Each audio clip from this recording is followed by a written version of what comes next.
Once again, good morning, everyone. Bob Pompeani here on the 25th anniversary season of the #1 Cochran Sports Showdown. And we have a lot to get into tonight.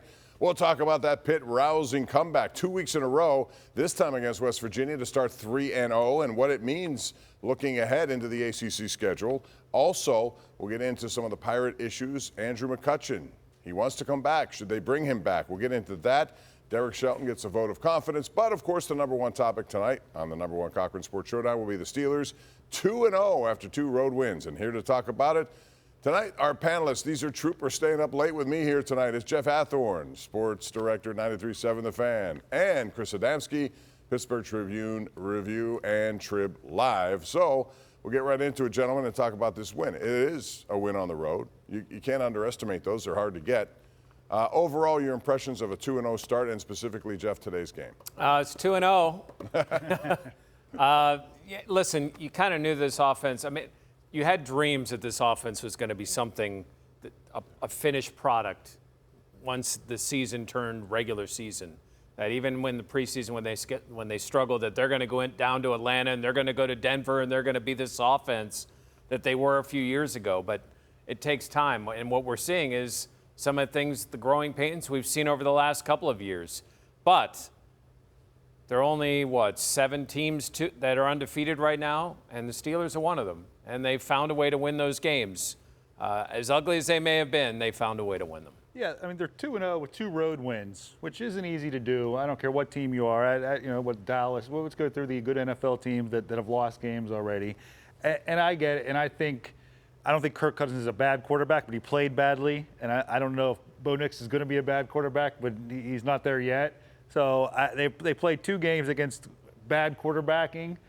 As far as the offense goes, I do feel watching it, I know the production isn't there. 31 points in 2 games isn't enough, let's face it. But I kind of feel as if they needed more, they might have gotten more or asked more out of the offense. There obviously are issues. The number 2 wide receiver, as we all projected, I think is going to be after George Pickens. But this is their backup quarterback still, by definition. They've won 2 games on the road. You got to be happy with that overall. I do think they haven't turned it over. Yeah, and I think the offense is watching the offense, the eye test. It just feels different than last year or early last year, at points where they were just totally incompetent, whether that be the coordinator, the quarterback, whatever that was. You feel like there is more in the tank because the defense has been so good. They haven't really asked the offense to do much more. But they will eventually. Someday, you're right. And so that could be therein Sunday. lies the problem. Yeah. This game against the Chargers are 2-0. They seem to have found something under Jim Harbaugh. Running game with J.K. Dobbins, and Justin Herbert, even though he got banged up a little bit today, he's very formidable. So you're going to have to score more points. They have 1 touchdown in 2 games. Really, that's unacceptable, but the defense has made it possible. So looking forward, when do they let Justin Fields, go to the air a little bit more, go to the middle of the field more, do more things that may result in interceptions? But at some point, you have to stretch the field a little bit more than they're doing because you cannot be successful, can you? I thought in the first half they took shots. Yeah. And even on that rollout that was called back on one of the prettiest throws I've seen a Steeler quarterback make in a long time, they were taking shots down the field. And it almost seems like at halftime, Tomlin went into the offensive meeting room and went, all right, guys, don't lose us the game. Just play not to lose. Hand it off 100 times. Don't throw it down the field. Don't throw anything risky. And that's what you got, 0 for 7 on 3rd down. And our defense will win us the game. Right. I don't care what it looks like. I don't care how ugly it is. And I think that's what they did because their game plan was not very imaginative in the second half. And it seemed like that they were willing to just run clock thinking that they were going to eventually win that game. And I think watching a combination of the Steelers defense and the Broncos offense in the first half, that very well might have happened exactly pretty much how you played it out, and it might have been very wise too. That's why I feel a little more, after week 1, I was more like, well, this is more of the same sort of. I just felt like, again, it's only 13 points, so it sounds crazy. But I do feel like, the offense, I think there's more meat on that bone, as somebody might say, in terms of the offense. I feel like they didn't have to do anything. They knew that Bo Nix and the Broncos and what their defense was doing, that was exactly what they did. They're like, you know what? There's no reason to push this. Let's win the game, get out of here with the win. And, Bob, I think what we've seen, too, in the first couple of games, their margin for error is still very slim. So a penalty here, penalty there kills the drive. They were actually able to overcome that first holding penalty and get a no. I'm sorry, the false start and get a first down on a 3rd and 11. Like occasionally they might be able to overcome, but they just don't have. I mean, just look at the skilled position players. They have one game breaker. That's it. And the other guys haven't been targeted all that much. I mean, just a couple of catches in 2 games. Maybe Warren, Calvin but Austin Warren's has still hurt. 2 catches in 2 games, 2 catches for 13 yards. Pickens today, even 2 for 29. That's deceiving because 2 plays were called back. However, they have some issues also with the penalties. I want to talk about Broderick Jones for a minute, Chris, because he's in there at right tackle. He played right tackle last year. He seems to have, I don't know if it's gotten worse, regressed a little, whatever the case may be. And Tomlin took him right out today after that 3rd penalty. I admired the fact he came out and spoke to the media, but how concerned are you with him? Troy Fautano looked okay after he came back into the game, but your thoughts on the tackle position? One thing, to see a tackle pulled or offensive lineman in the middle of a series, you don't see that very often. It shows. But I think a lot of this really is just that. Now, you could say they wouldn't have drafted a tackle. I don't know if they were completely satisfied with Jones. I guess you could say that, although you're going to need 2 tackles here at some point. I think a lot of this isn't so much what Broderick Jones did or didn't do. And I know he had that bad preseason game. It's more that Fautano's ready, and they're – in that building, they were blown away by him, how good he's been and how good he's looked. Now, you could say, should Broderick Jones, the 1st-round pick, overtake Dan Moore? It's a whole other discussion. I don't know. Maybe by the end of this, I don't know if that'll happen by merit by the end of the season. But I don't think Jones has been as bad. He lost his job as much as Fautanu won the job. And now you have the 3 tackles, which is the proverbial good problem to have if Jones is okay. Well, he had that one really bad preseason game, against Houston, right? Where he just didn't even look interested in that game. And he even kind of admitted his mindset wasn't there.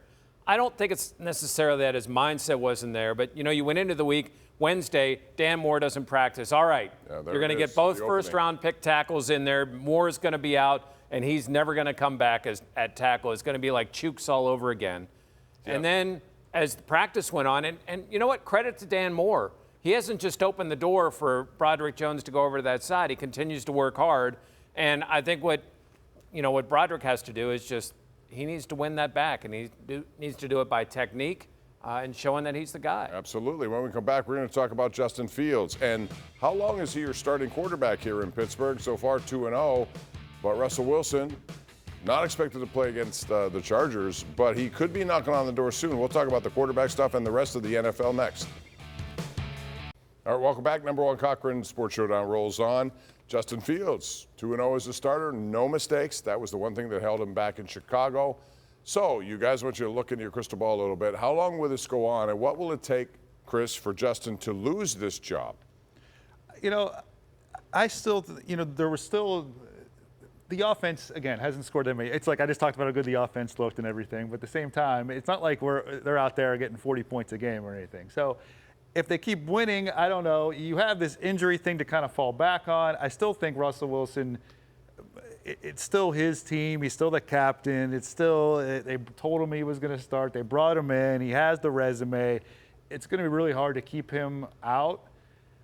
It's a fascinating situation all the way around, but I still think Fields will start next week, and it'll kind of work itself out. I got a feeling they lose a game. If he keeps winning, Tomlin seems to go with a hot hand. Well, if you would have asked me that question at halftime, I would have said it's Fields. It's Fields' team, because that first half, think of the stuff that was called back. Fields looked good. Right. Like, okay, he's taking over this offense, and then that second half, he opened the door for Russ to be quarterback again.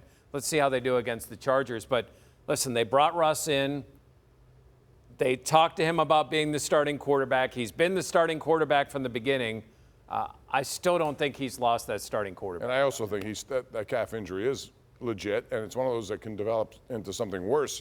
So maybe they're just buying time and just seeing how long this goes. Let's talk about points in the NFL. Not many of them these days. If you take New Orleans out of the equation, 91 points. Arizona, I think you said, had 69. Buffalo, 65. Everyone else is struggling to score points.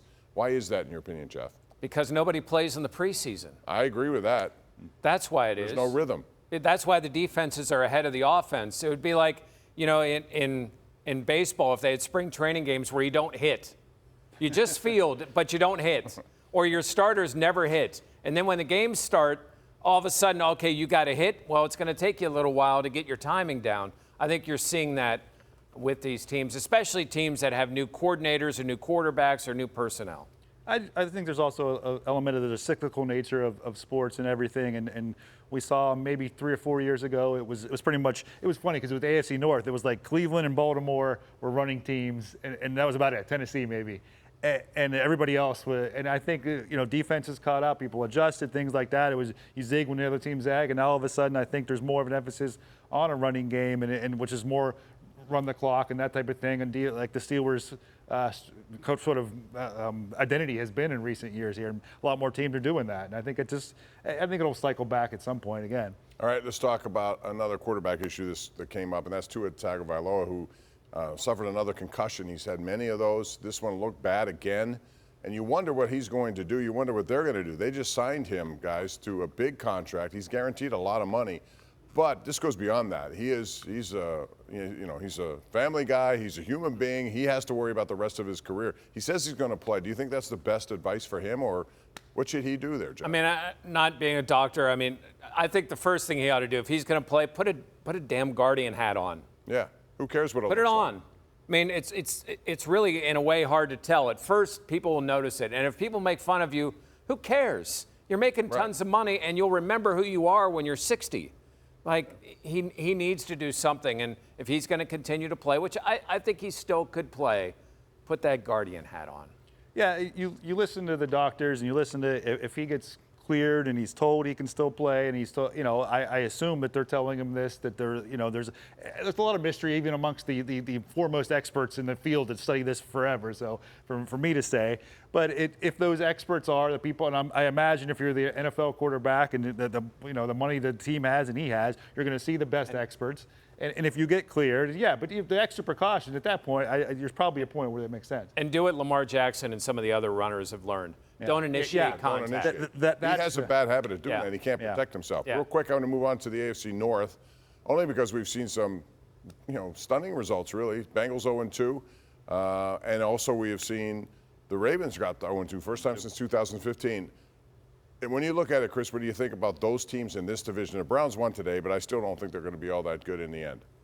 Yeah, it's kind of played out so far, and I always get wary of that, the strength of schedule and things like that. Everybody said the Steelers had to get off to a good start because at the end, and that's the way it's playing out. You say that, the Chiefs are going to be good. All the division games are at the end. They have a 2-game lead on their probably 2 biggest competitors for the division. Cleveland a 1-game lead on them. And that's a buffer zone you can build up that'll last to the end of the season. I don't know how good the Raiders are, how good ball. You'd think after week 1, Baltimore's 0-1, but you thought they looked really good, right? Yeah. So we'll see how good they really are. I don't buy anything into it. The Chiefs are the best team in the AFC, right? And both the Bengals and the Ravens took them down to the last second. So they're still good teams. Cleveland, I'm not sure what they are. Yeah, we're going to take a break on that note. When we come back, we'll talk about the game that happened yesterday at Acrisure Stadium. Pitt, again, back from the dead to win a game most people thought they had lost. We'll get into that and more as we continue right here on the #1 Cochran Sports Showdown. Yesterday was a reminder that the backyard brawl, Pitt, Penn State, they should be played every single season. You saw the emotion that you won't see next week against Youngstown State. You saw all of that yesterday on the field. But it's hard for me to imagine Pitt because by rights they should be 1-2, Jeff. You cover the team on a regular basis. Against Cincinnati, they're down 21. There's no reason they should come back and win, and they did. And then yesterday, West Virginia up 10 with less than 4 minutes left, and here they are. It says a lot about their resilience and a lot about Eli Holstein, doesn't it? I was going to say, you know what it is? When you have a quarterback that doesn't lose his mind, that has accountability, willing to learn, willing to improve, we are at the floor for this guy.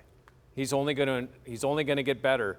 Alabama wanted him. That should tell you. And they may want him again. Someone may come poaching him. That tells you about what this kid is. Yeah, I agree. And to win 2 games. I don't know how good Cincinnati and West Virginia are, but still, you win 2 games. You're losing late. You come back to kind of Cincinnati's not a huge rival, but there is a history there, and they beat them last year here to be able to win that game and then win this game. And you presumably, barring, I don't want to assume anything, but it should be 4-0. After next week, heading into conference play, there's a lot. Yes, if you have the quarterback, that's kind of how. I was just throwing the jinx on Pitt right now. That's what he's doing. Well, but it happened when they found Kenny Pickett at the end of that one season. That was sort of they weren't 3-9 the year before, but they were sort of middling. and that lit everything up. And there's a lot of reason the arrow could be pointing up here. All right, too. so they should win against Youngstown State, although that's not happened necessarily every time they've played. They have run into some of these roadblocks. But if they do, that's 4-0. First time ever in non-conference play, they'll be 4-0. So, Jeff, do we need to kind of reassess where Pitt is in terms of ACC winning that conference and being a playoff team, or is that putting too much ahead of it? Well, kind of BC is showing that things are possible in the ACC, and Florida State is showing that even if you're picked high, you may not be very good. There's not many in the great ACC. teams. Yeah, right? I don't think Clemson's Even a great Clemson. team. Yeah. They have talent, but they're not a great team. I think Carolina's a beatable team. I mean, I think they are competitive probably with anybody. I still think Clemson is a tough ask, and Florida State might be, but Pitt's right in that mix. I think right? Miami's the one team that I think Pitt would be a significant underdog against. Anybody else, I feel like they could play with them, they could beat them, and that's an automatic berth now to the playoffs. So, and if that's the case, and they beat, even if they do have a puncher's chance against Miami, and we're going way down the line here, but as of 3 weeks into the season. Well, who else in the ACC is that scary that said Pitt couldn't? Not many. How about Pitt BC, the last game of the year to get into the ACC championship? It could very well happen. You never know. How hurtful, and I have about a minute, is that West Virginia lost to Neil Brown?